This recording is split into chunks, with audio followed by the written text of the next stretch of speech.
This episode is brought to you by Progressive Insurance. Do you ever think about switching insurance companies to see if you could save some cash? Progressive makes it easy. Just drop in some details about yourself and see if you're eligible to save money when you bundle your home and auto policies. The process only takes minutes, and it could mean hundreds more in your pocket. Visit Progressive.com after this episode to see if you could save. Progressive Casualty Insurance Company and Affiliates. Potential savings will vary. Not available in all states. K-pop Demon Hunters, Haja Boys breakfast meal and Huntrix meal have just dropped at McDonald's. They're calling this a battle for the fans. What do you say to that, Rumi? It's not a battle. So glad the Saja Boys could take breakfast and give our meal the rest of the day. It is an honor to share. No, it's our honor. It is our larger honor. No, really. Stop. You can really feel the respect in this battle. Pick a meal to pick a side. Ba-da-ba-ba-ba. At participating McDonald's while supplies last. Hey, Stackers, I was getting ready to leave the basement so that the Fintern can do his thing on our off week with some amazing, by the way, amazing shows that he's picked out this week for you. But I realized we have to do our salute because I had a great weekend. Did you have a great weekend? Of course you did. You know why? If you're in the United States, it's because of our friends in the military keeping us safe. So let's all raise our coffee cup or beverage of your choice, glass, mug, whatever it may be, and give a big shout out on behalf of the men and women making podcast in Mom's Basement and our friends at Navy Federal Credit Union who are always serving our veterans. Big shout out to our troops in this very special Veterans Day week. Let's go stack some Benjamins. Pre-recorded from Joe's mom's basement, welcome to another rewind episode of the Stacking Benjamin Show. Hey everyone, I'm Griffin the Intern. When I have holiday lights around my neck, I answer only to Fintern. Well, we meet again. Joe and OG are off partying it up on their week off, so hey, I'm throwing the biggest party of the year right here in the basement. It is November after all, so I've grabbed the fancy red Solo cups and plastic utensils out of storage, and I'm inviting you to help me get the holidays started. While I was digging around, I found a mixtape from a few years back when the guys welcomed party planner extraordinaire David Tutera to the show.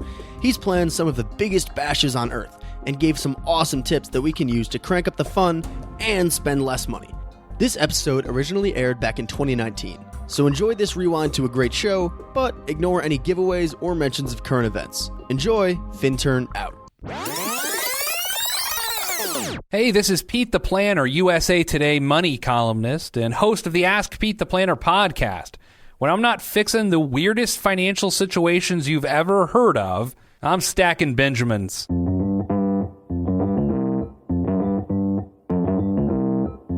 Live from Joe's mom's basement, it's the Stacking Benjamin Show.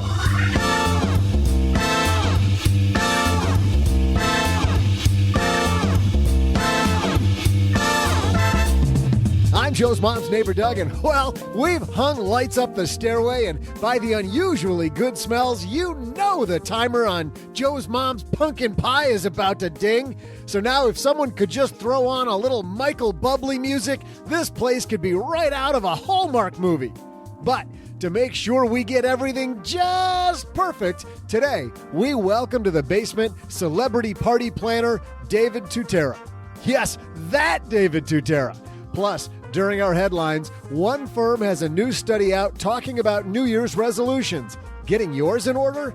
Here to discuss the hot-off-the-press results, we welcome Fidelity's Vice President of Retirement and Small Business, Maura Cassidy. Of course, because we want to impress David Tutera with what great hosts we are, we'll also throw out the Haven Lifeline and still save time for some of my remarkably good trivia. And now, two guys who can only handle one party a month these days, Joe and O-G.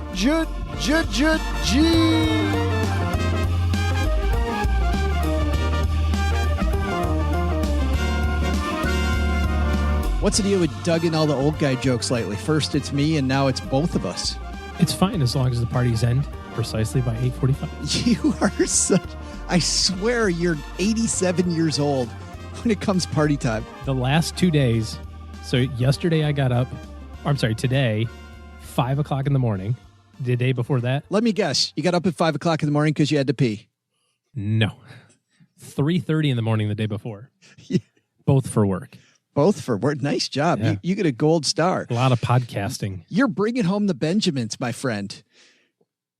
Something. I don't know what's happening, but. Which is fantastic because David Tutera is here today. For people that don't know who he is the best known party planner in the world, I would say. His guest list ranges from everyone from Jennifer Lopez to the White House to the Queen and the royal family.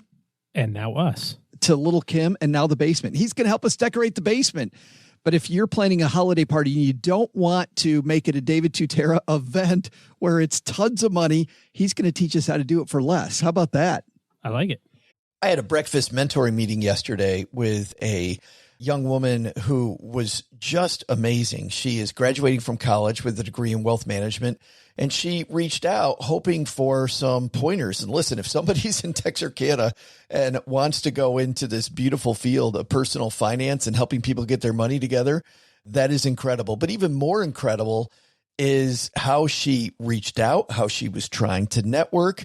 And I was having a discussion that finding the right person and avoiding the wrong person for a role, that's what can make or break an organization. And we just don't see that many qualified people. So how do you find them?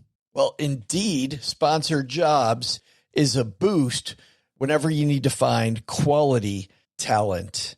If you're hiring, Indeed is all you need. You can stop struggling to get your job post even seen on other sites. You'll match with quality candidates with Indeed's sponsored jobs. Get matched with and hire quality candidates who can drive the results you need. Reach candidates who meet your specific criteria like skills, certifications, or location. It drives me crazy when I'm matched with all kinds of people who aren't a fit. I don't have that kind of time. People are finding quality hires on Indeed right now. In the minute I've been talking to you, companies like yours made 27 hires on Indeed, according to Indeed data worldwide. Sponsored jobs posted directly on Indeed are 95% more likely to report a hire than non-sponsored jobs. Spend less time searching and more time actually interviewing candidates who check all the boxes.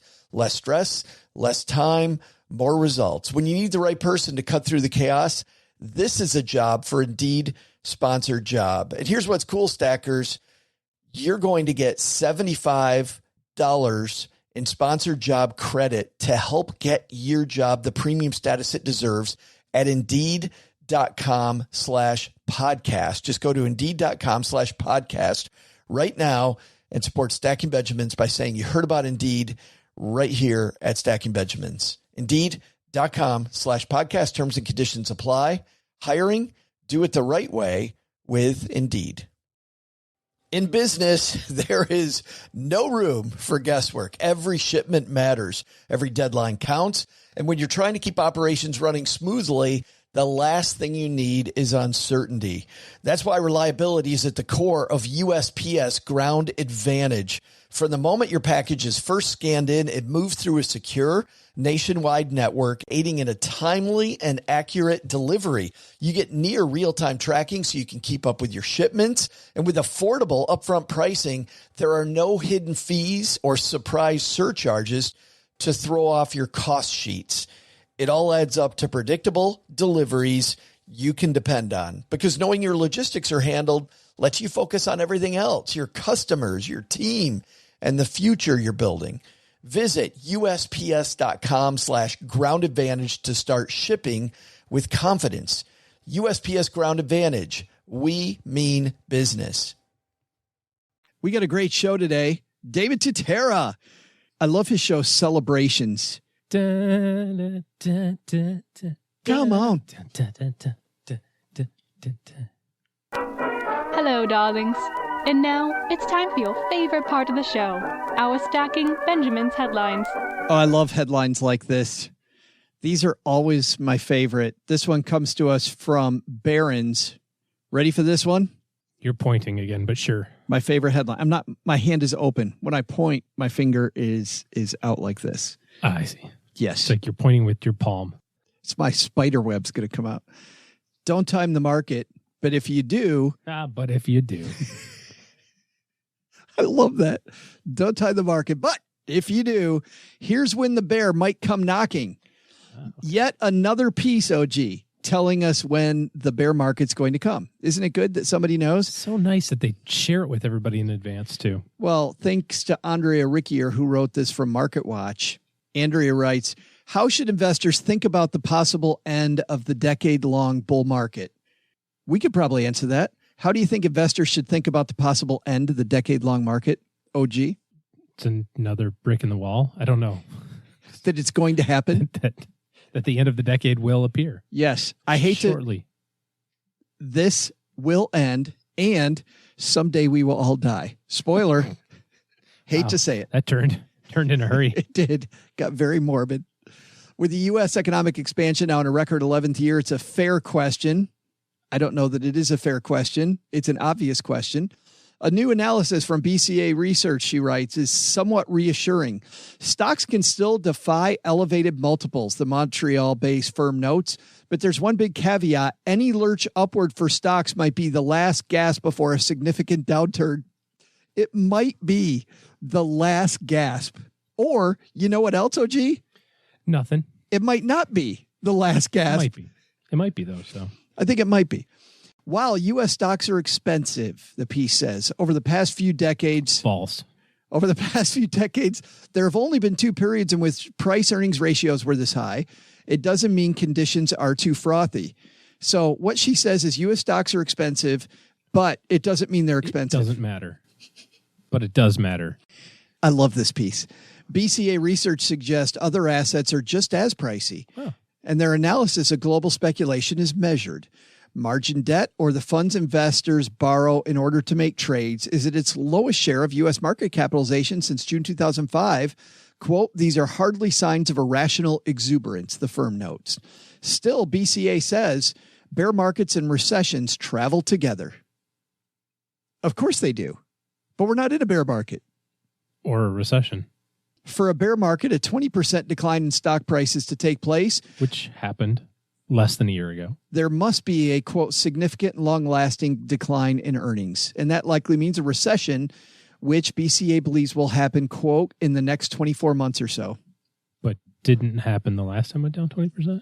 We have a long list of market prognosticators. That's easy, huh? Yeah. Yes, exactly. Yes, market people, market prognosticators, who have said for the past what? Bonus points if you can spell it. Pass. Prognosticator. P-E-O-P-L-E. People. Market prognosticators. P-E-O-P-L-E. But there's been a long line of people. This show's been on for just over 8 years. We've been doing people calling the end of the market for 8 years. And eventually it will be right. Except it won't be, because it'll be the end of that whatever period.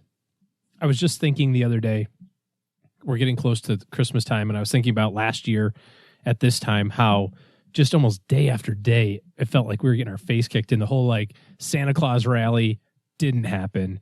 It went from September, high water mark, everybody's happy, to Christmas Eve, down 19.9%. Intraday down 20, by the way, so let's call it a bear market just for that day. And then how many of us were thinking on Christmas morning, I have 20% less money today than I did 3 months ago. I'm going big. I'm going all in. Now would be the time. First thing tomorrow, I should see if about getting a loan from the bank. I should get me one of them margin loans. That'll pay off. Nobody thought that. And it's such as the story, I guess, of trying to do market timing. And I might also add that none of this actually matters.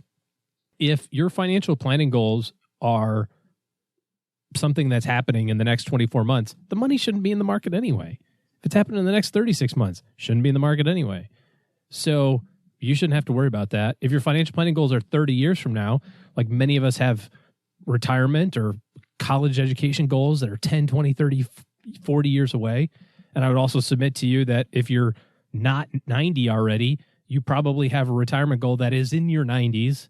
So therefore you have a 40 or 50. Some of us at the table are in the high 30s of years left. Easy. Of retirement goals to get to 90, but it's still a super, super, super long time. So who gives a flying hello over, what happens over the next 24 months or if it doesn't? It's so frustrating. If you put your money in the place where it needs to be, where it should be, based on your goals, beginning with the end in mind, you don't have to worry about this. It doesn't matter. Recession thing. Let it come, by the way. P.S. Bring it. Isn't that also funny? Like everybody who says that and then it actually happens. You're like, yeah, during the bear market, I'm been totally like back the truck up. I'm going big. Like, well, it happened 11 months ago. What'd you do then? Well, not that time, but the next one, I'm definitely going all in. My clients, back in the day, my clients who told me they were the least risk adverse were always the most risk adverse. We're always the one who would call me on day 2 of a downturn and go, okay. Have you seen what's happening? It's down 2% since yesterday. We gotta do something. Yes. Yeah. I did it. We do have to do something. We built a solid financial plan 6 months ago, and we're not going to change it. Based on an investment policy statement that meets your goals. Because somebody tweeted. Did you tweet? Because I smell something. Exactly. And in our second headline, as we head into the roaring 20s, Fidelity Investments is a new study focusing on what you're hoping to achieve. And here to talk about it on Dad's Shortwave Radio, it's our new friend, Maura Cassidy. Maura, how are you? I'm great. How are you? Well, I'm fantastic. You guys are really ahead of the curve looking at 2020 already. I didn't expect us to talk about this, for maybe 3 or 4 weeks. Oh, yeah. We like to get ahead of every curve. Well, let's dive in. Tell me about the financial resolution study. What were you hoping to achieve? What were you hoping to find? Well, we like to use it to find out what's on the minds of our investors and customers and just Americans in general. So we really ask them questions about their financial resolutions to try and figure that out. Like, what's the sentiment out there? So were there any big surprises?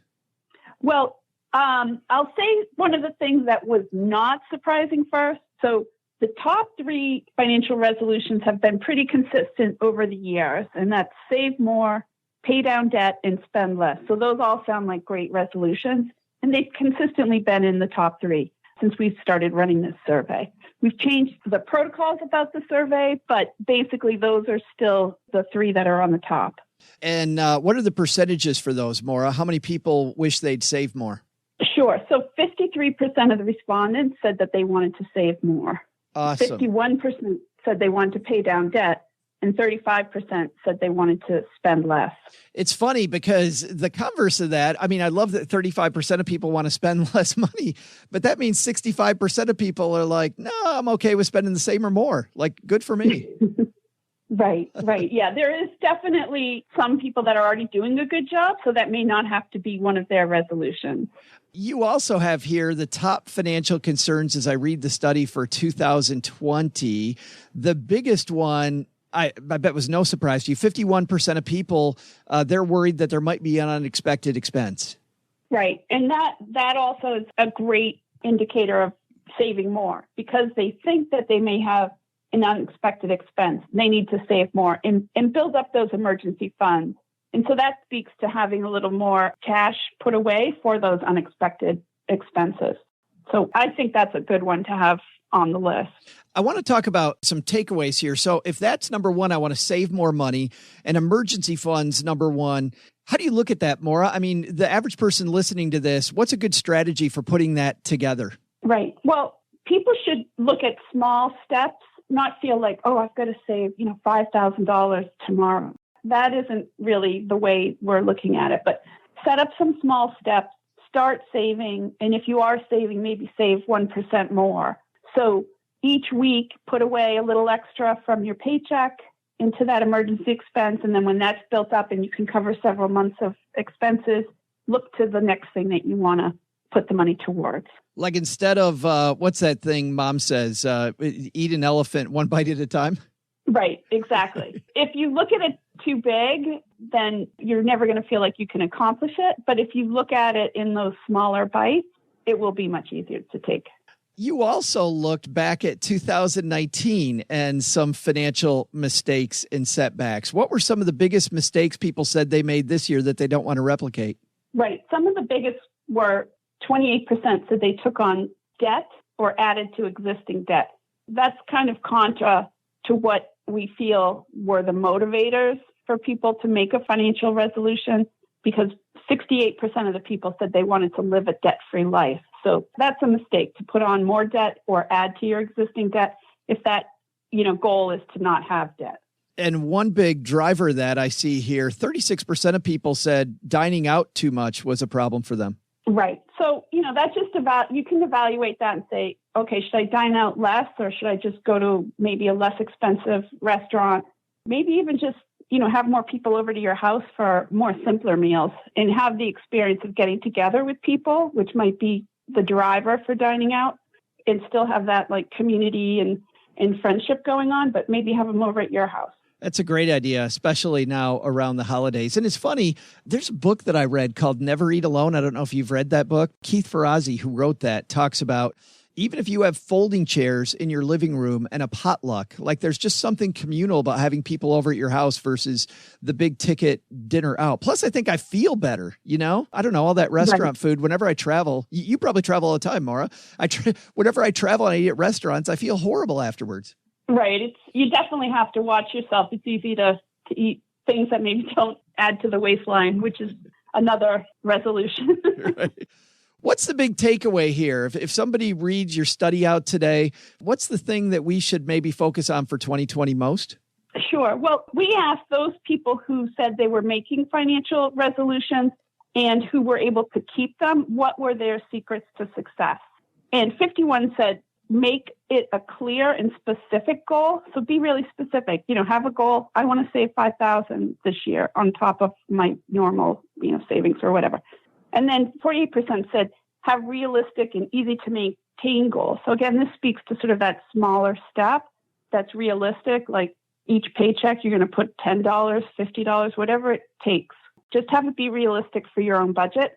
And then the small steps, 41% recommended small steps. So make it easy, make it doable, and you can continue it. Those are some really great points from people who actually were able to keep their financial resolutions. I absolutely love those. And I especially like the milestones, because back when I was a financial advisor, setting these small milestones that you can, these 90-day things, so much easier than getting the year-long goal than looking way down the path. You look a year away, you might not achieve any of that. But if you give yourself 30, 60, 90 days in smaller bites, you're probably going to do it. I know you guys have a lot of resources along with this at Fidelity. Where can people find this, Maura? Well, the best place to go is to our website, fidelity.com/resolutions. You'll see all the results from the study, and you'll see some other helpful links to information on our site that might also inspire you. That's awesome. And I love being inspired going into a new decade, into the roaring 20s. Maura Cassidy, thanks for hanging out with us for a few minutes and talking about 2020. Happy holidays. You too. Take care. Thank you for having me. Big thanks to Maura for calling in to the shortwave radio. Good news there, huh, OG? People want to save more in the new decade. Because everybody's getting older. I'm going, oh, crap. Why do you keep looking at me like that? I'm doing the same thing. Getting older, too. Yeah. Wait, what? I also think it's a function maybe of, hey, the market's gone up for 10 straight years, and I feel like maybe I got left behind. So maybe I should do some of this saving and investing stuff. Yeah. I think that's lesson number one. You can't plant a tree 10 years ago, as OG says. So when do you plant one? 20 years ago. Correct. Get in your time machine and go backward. And the other lesson is betting that the next bear market's coming. You're probably right.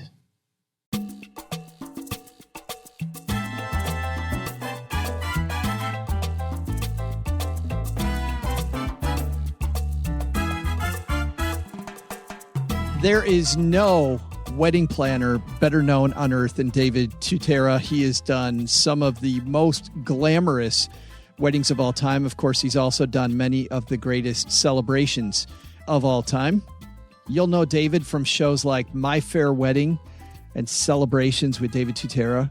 The guy's been all over the media. You've seen him everywhere. He has done parties for people like Elton John, as I mentioned before. EJ.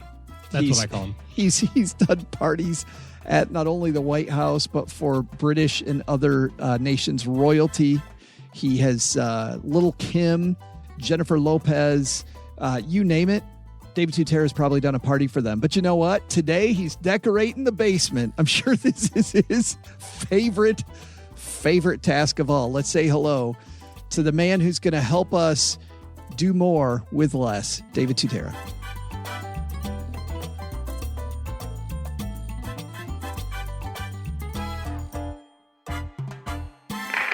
And on my dad's shortwave, it's the man who's all about celebration. I think he's the king of celebrations. David Tutera joins us. How are you, man? I'm doing great, and that's a big setup for a big disappointment if I help. Well, it's got to be great having a career, David, where whenever people hear your name, they get a big smile on their face because they know you're bringing the fun. Thank you. You know, it took many, many years to get to that place that you just said, but it is something that I value, and I'm very responsible in wanting to make sure people can celebrate and also have an enormous amount of time putting it together, which is important. Well, I want to ask you a lot about holiday parties. That's why we asked you to be on. You were so nice to join us. But first, I want to talk about your career because there's a lot of people who want to be you. So talking about all those years, how did you get your start, David? Was it you were attracted to the industry? You just like being around parties? How did it begin? Actually, neither of the two. It was an accident. I was given an opportunity to do a kid's bar mitzvah. And it was only because I had opened up a little balloon shop outside of New York City. And when the woman had come into my store, she said, "Can you decorate my kid's bar mitzvah like your window display?" And I thought, I don't understand what you're talking about. I didn't know what a bar mitzvah was, and I didn't know people spent money on parties. But I said yes because it intrigued me. Also because being 19, what do you know about running a business? I took that responsibility, I took that job, and I created a really cool party. And that was my entry into the world of celebrations. And it just continued to grow and, over a slow period of time. But it grew into an industry for me and a business for me that became quite successful. Well, that's so exciting. But did you have to take any classes? I mean, I did. I would imagine going from a balloon shop to owning all the different things that you do now would be quite a change over the years. Yeah, I wish that I had had an opportunity to be schooled and taken classes and been trained. My experience, my education was literally the mistakes that I made over a course of 10 years, the first 10 years of my business. And, it's one of the reasons why I'm so dedicated now, after 30 plus years of being in the industry, that I try to teach people the things that I did not know when I had gotten into the industry or into this career. And it's a really challenging business. I mean, we're always on a fast pace. We're always up against a ticking clock. We have budgets that we have to work really close on. Many people that are in the business don't necessarily have a creative approach to it and are more organized versus creative. I happen to be grateful that I can do both of those equations, both sides of planning and designing. But boy, I got to tell you, I would have welcomed anyone that would have sat down with me when I was 19, at least 19 to 30, where they could have told me how to do a better job and what I could be doing differently. I'm going to ask you more about that later because I know you have the David Tutera experience coming up where you're teaching people to do that. But we asked you here today specifically to kick off Holiday Party Week for us. And when I think holiday parties, I would think that David Tutera would throw like a Gadsby-style party or at least one on the magnitude of that. Do you guys do holiday parties at your house? Well, I'm going to disappoint everybody right now because I throw parties every day almost for a living conceptually, and then for my clients, literally. We keep it really low-key. I will tell you the one thing that we do for holidays is when I say low-key, my low-key may be quite differently than what other people expect, so I'll maybe explain it a little bit more in detail. We decorate the house out of control. So we have, I think last year, we had 16 Christmas trees in the house. Holy moly. I know the fireplaces are all themed out. The rooms really create an environment that people want to be part of. So when we have a holiday get-together, Christmas get-together, we're doing these smaller gatherings, like cocktail parties for some of our friends. Then children come over on a Sunday for more of a family gathering with friends that have children. And we keep it very fast-paced because what I mean by that is the holidays, people have no time. And, we'll do a dessert party for an afternoon for 2 hours, or we'll do a dinner party for a 2-hour night with our friends who are adults. But it's the environment, the candles, the trees, the centerpieces on the dining table. The overall ambiance is so festive that it makes people really know that they want to come back each year for when we throw something together for the holidays.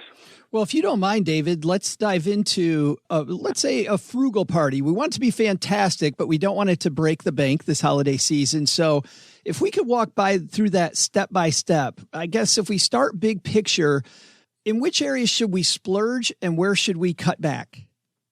Well, walk yourself through it like you're arriving to someone's home. So you want to have something on the front door to greet people. And that could be a wreath, which is traditional, or it could be an ornament or a series of decor that maybe the kids made.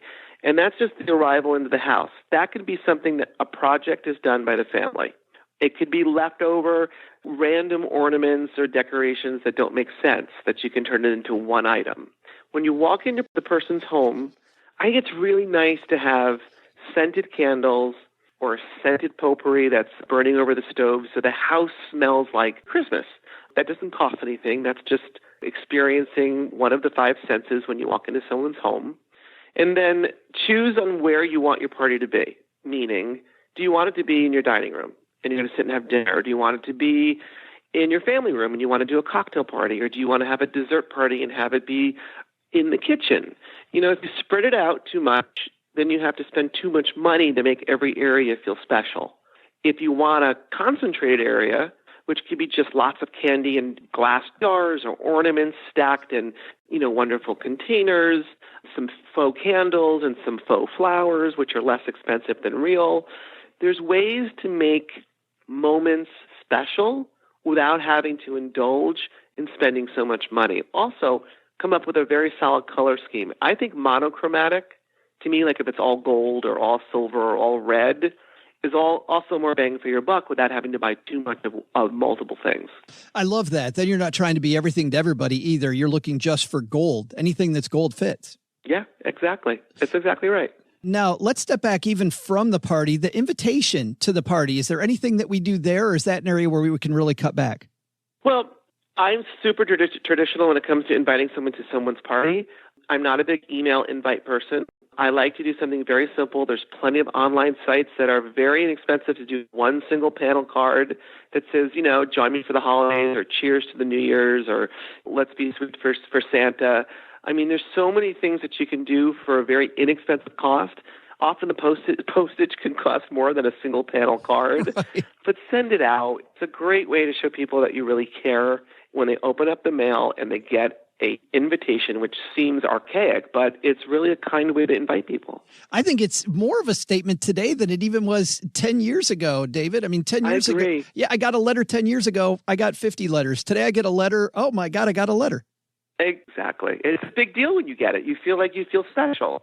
Is there anything else about the atmosphere? We talked about decor. What do you think about music playing or atmosphere in general? Is there something that I'm creating beyond just the decorations?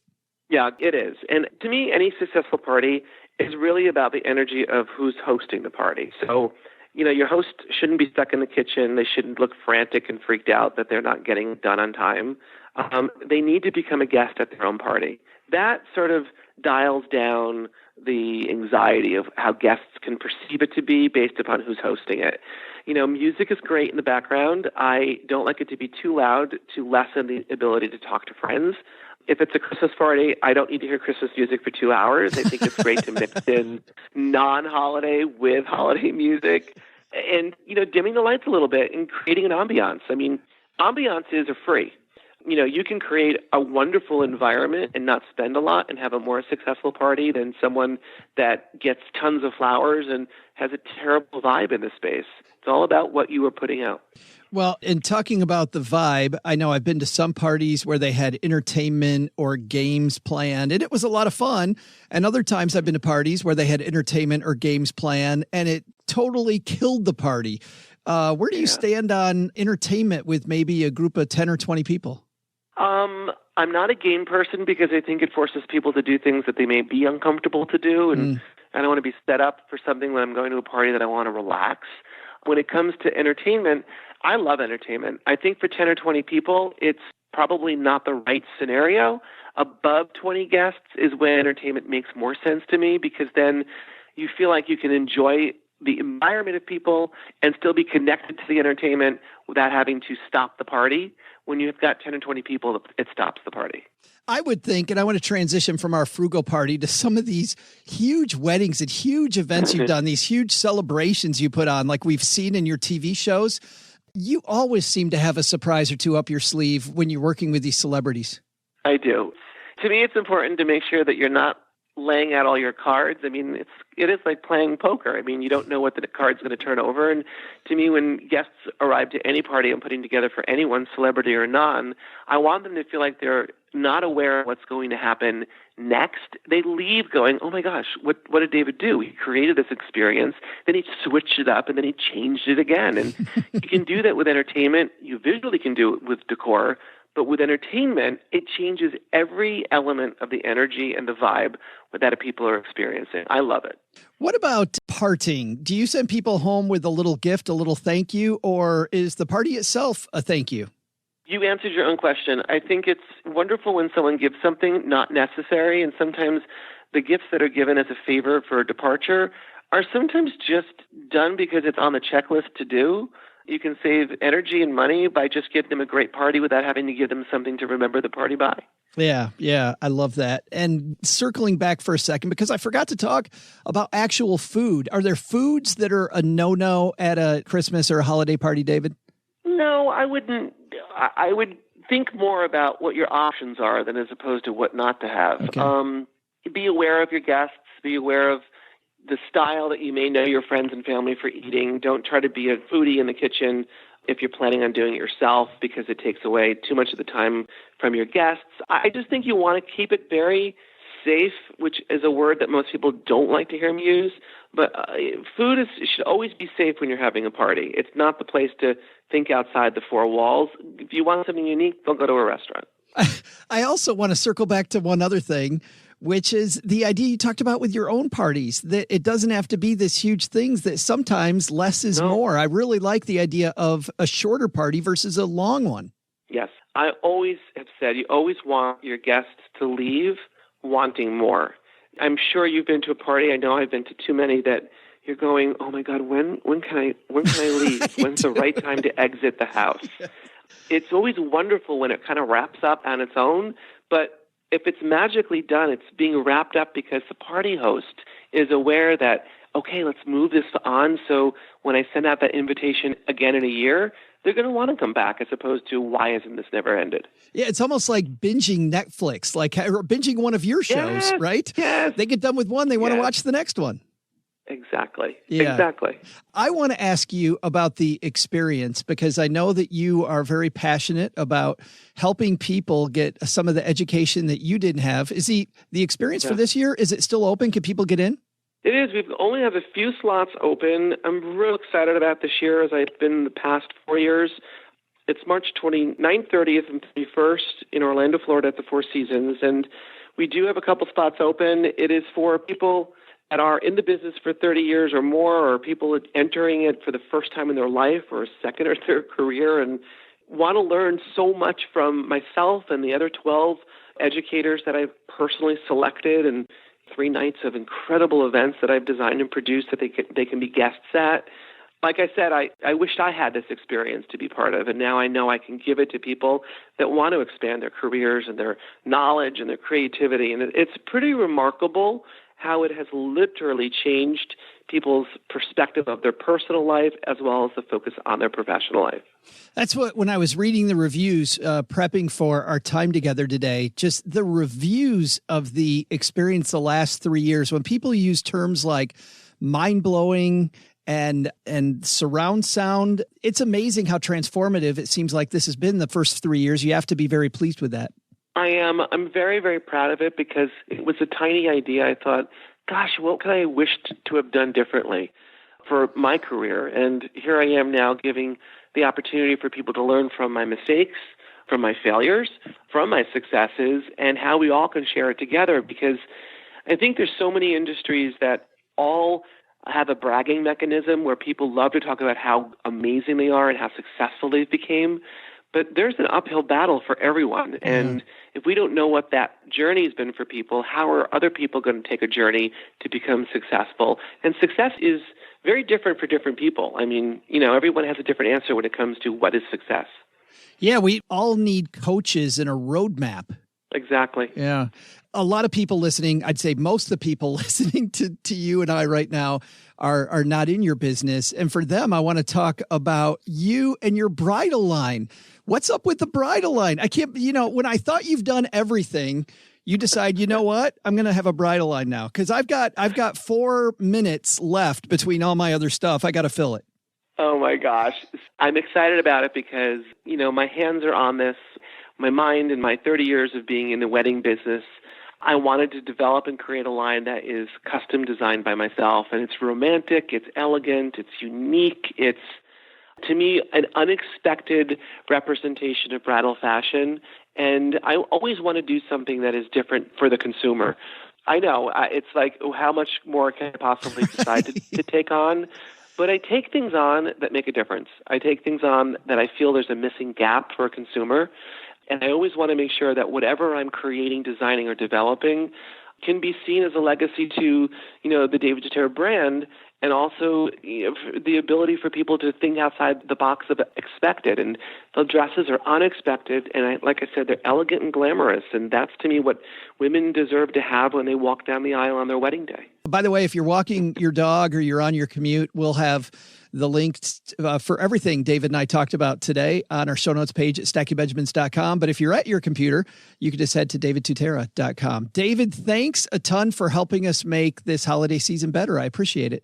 Oh, you're very welcome. Enjoy every moment of it with family and friends, and thank you for having me part of your show.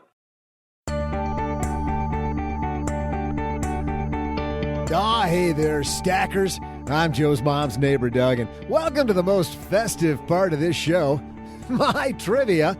In keeping with all this holiday spirit David Tutera brought us, Joe's mom has cranked up the Hallmark Channel. I got to admit, I tried to ignore it at first, but it turns out that Bobby's dog has gone missing, and Dawn is the only one available to help. But when her evil sister, who's in love with Bobby, finds out, she lies to Dawn's future mother-in-law's best friend about where the girl's really at. It's awful. It's heartbreaking. Worse yet, after 5 of these movies, I've realized that Dawn in this movie is Jackie in the last one I just watched, which brings us to this trivia question. Which actor has starred in the most Hallmark films? I'll have your answer right after this.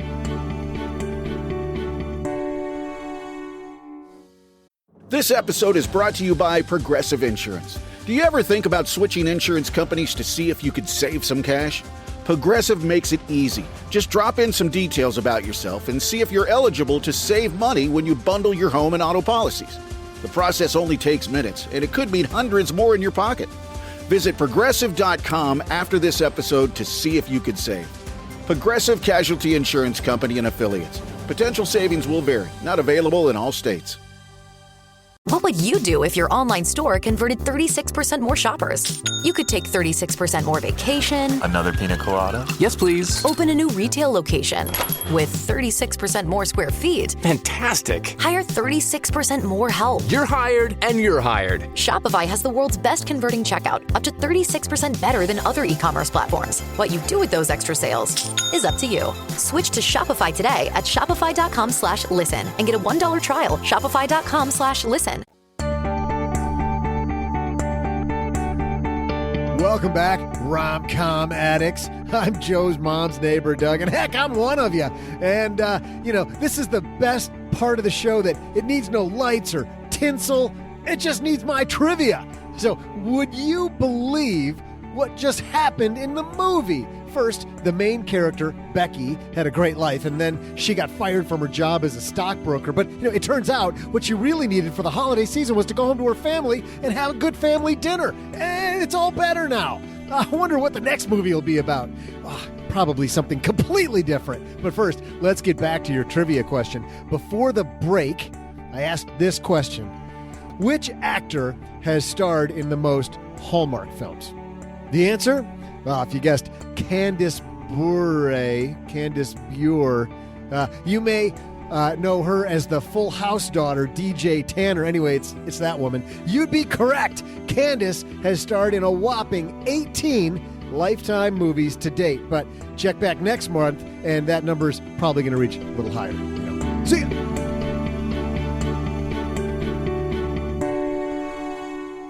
You guessed Aunt Becky, but it turns out that maybe wearing an orange jumpsuit held her. Well, it wouldn't have held her back yet, but I think it might in the future. Yeah, for a few years anyway. Yeah, it's funny though that it's 2 Full House members doing a lot of those. Really catapulted their careers, that show, huh? Into all those Hallmark movies. You know what a cash cow? Well, look, you got Len Penzo every single time. Len's cash cow. Len's telling everybody he knows. Production value is at least $25,000. It is. That includes the staff. Have you watched them? No. How can you rip it if you don't watch it? Because it's a Hallmark movie. Hello. I'll go to bat for the Hallmark movies. I got to tell you, every time I go to my parents' house, my dad has the Hallmark movie on, and he's partway through, and I sit down, and I realize, like 2 commercial breaks later, that I'm totally sucked in, and I want to see if this time something happens that's different than the last 47 movies. Like, I've seen this movie. No, you haven't. It just came out. No, I'm pretty sure I've seen this one. No. This one happens in a different little town that looks like Franklin, Tennessee. Totally. Like Franklin, Tennessee. They totally do. Hey, let's throw out the Haven Lifeline and tackle some of life's most important questions.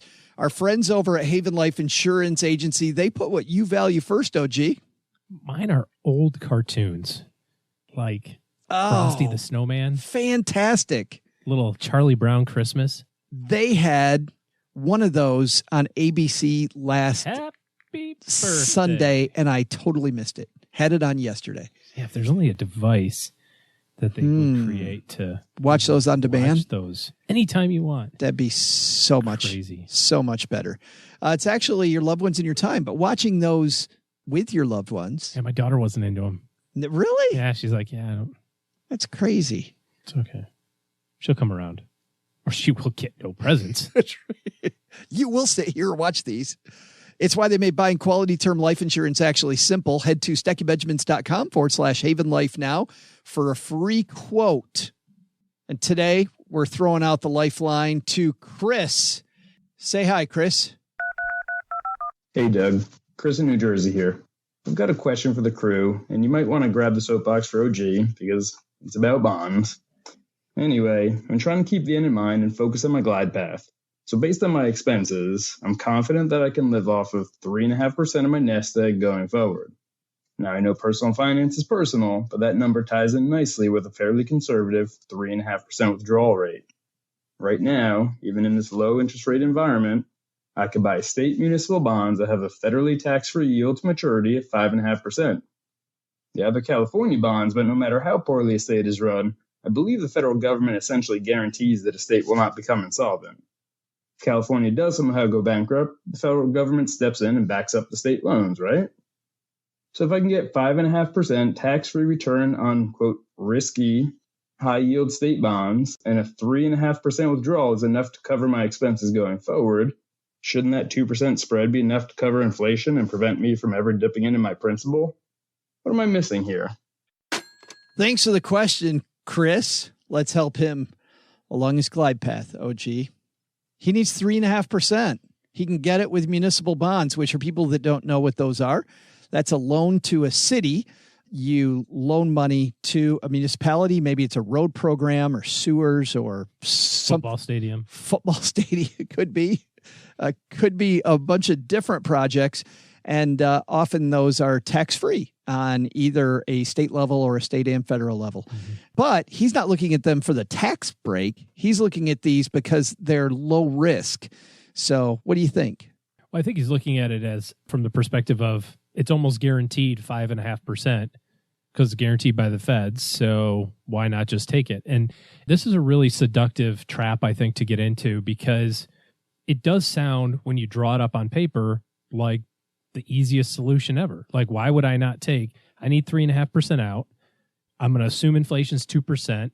So as long as I put my 2% back in, then I've got my 5.5%. It's zero cost. It's completely tax-free, and I'm never not going to get it, except for when you do not get it. And what I mean by that isn't around the default rate, which may be an issue, but I would agree that if it's a insured one from the feds, you probably don't have to worry about it. What I would more worry about is what happens if interest rates are lower than they are in the future? Or what if inflation is higher than it is in the future? The reason you have equities in your portfolio for a long period of time, and I say, of course, into and throughout retirement for the vast majority of your assets, is because of periods of time like we're in right now. If you would have invested your portfolio in a basket of stocks at the beginning of this year, despite the fact that it was down 20% in the fourth quarter of last year, you're up 20% for the year, give or take. Now, that's way above average. We would hope to get 7 or 8 or maybe 9 over a long period of time. But this year you got 20-ish. So if you're up 20, that gives you a lot of leeway for when you have a down year, or if inflation is skyrocketing, or if your expenses go out of control. There's a lot of different outcomes that can happen here. He sounds like a pretty young fella, so probably one of the things that that I would want to have a conversation around is how solid is that 3.5% number? If that 3.5% number is, yeah, I'm great because I'm single, I don't have any kids, I'm 27, and I can live on $1,500 a month. That's awesome, but what does it look like when you have 3 kids and you've got college and that sort of stuff? So I think where equities in your investment portfolio play out is it gives you additional flexibility to absorb some of those potential pitfalls that could happen down the line, which may not happen. I remember talking to somebody years ago. I did a dinner workshop, and he came up afterward and said almost the same thing. Hey, I've got $6 million. It's all in municipal bonds. I get 6% a year. I spend, that's $360,000. I spend $250 of it. I take the other $110,000 and buy more municipal bonds. What's wrong with the strategy? And we talked a little bit about, well, what happens if you don't get 6% anymore? What happens if inflation is 6% this year? But I think the other side of it is also important. If you're sitting there and you're one of these people that have done a really great job, or you worked in a career and you're at the spot where you're like, yeah, I'm 32 and I got $10 million because I played football, or I was a trader at Goldman Sachs and got a bonus and I was good enough, or whatever it is. Why would you not want to then also use that pedestal that you find yourself on right now for whatever good can happen down the line? We talk about like doubling and that sort of thing.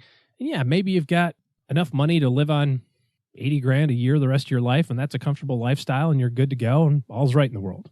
Perfectly fine. Yeah, you can get by on whatever percent rate of return and zero it out when you turn 100 and go, who cares if I leave anything? What would happen if you, God forbid, actually got market returns on that money and still live that way? And you happen to be 32. You're like, oh, well, now I have $150 million when I'm 75.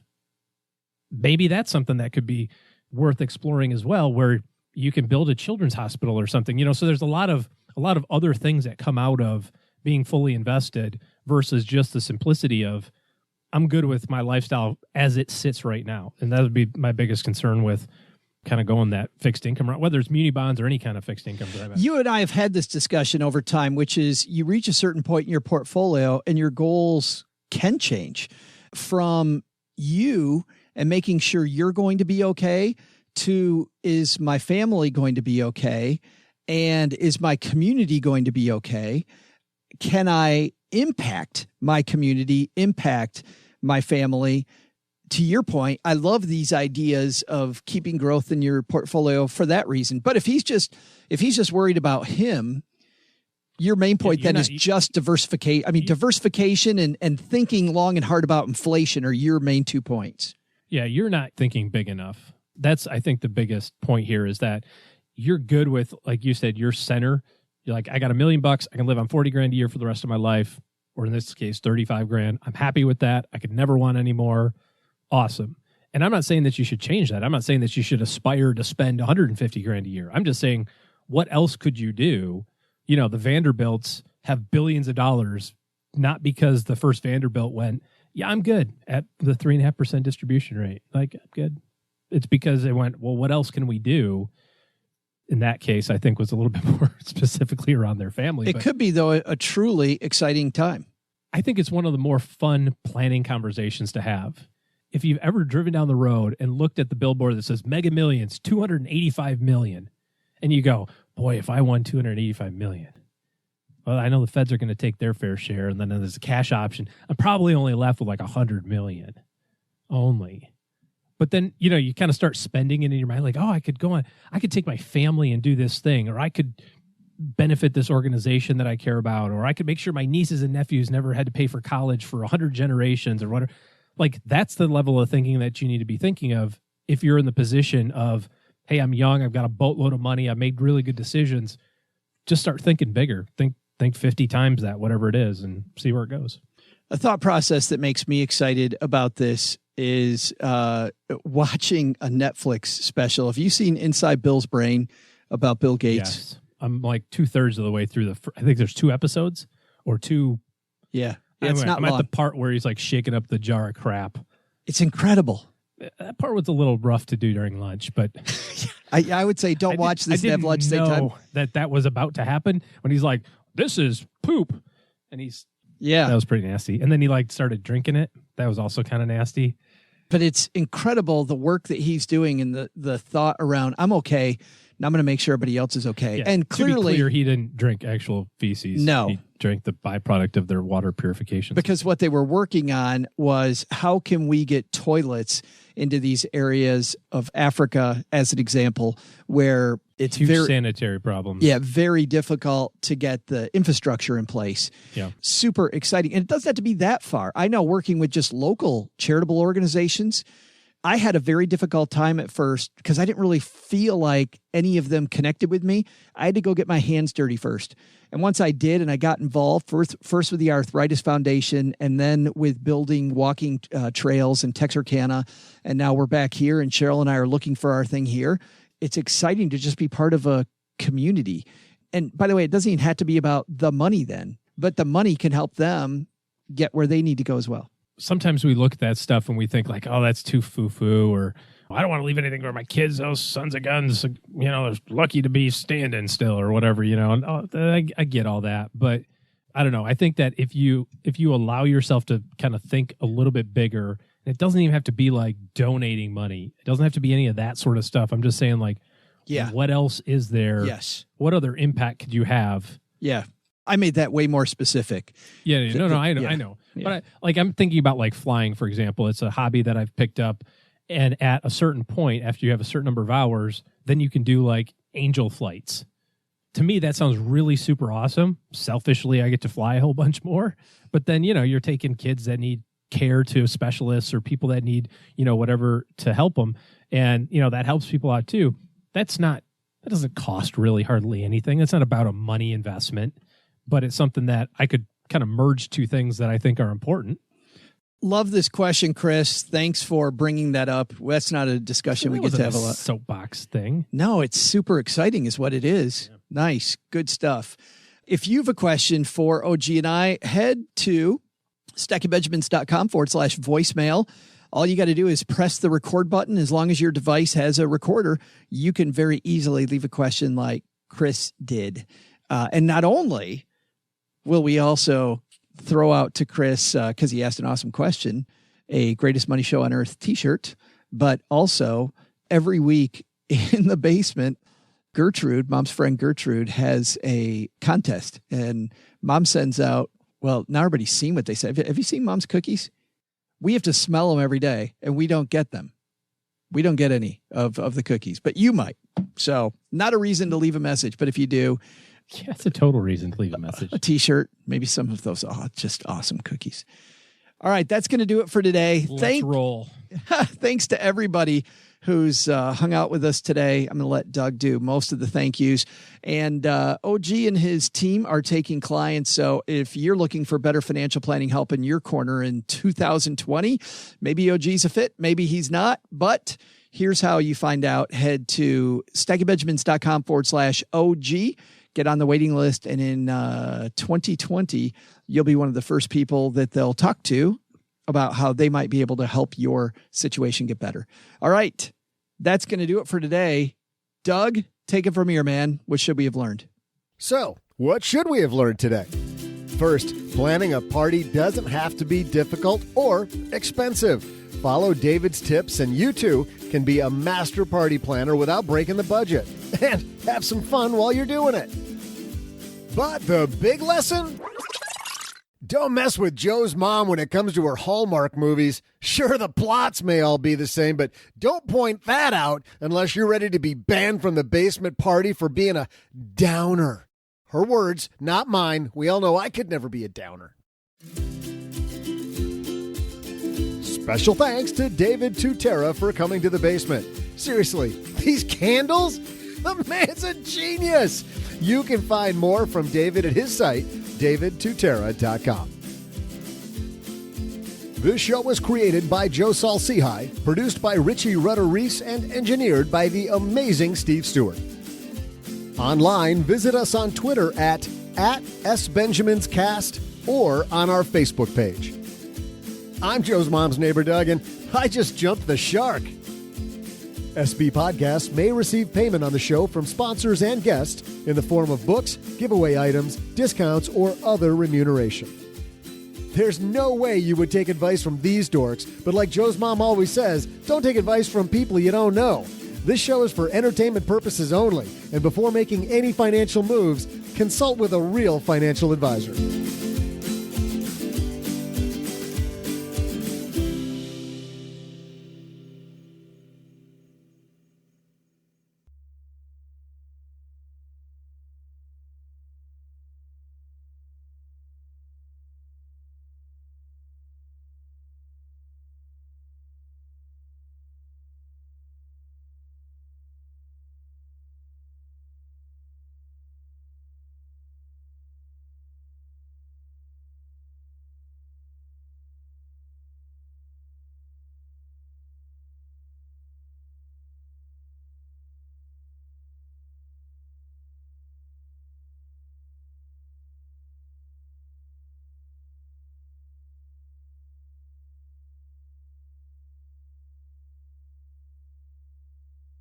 Man, is it great movie season.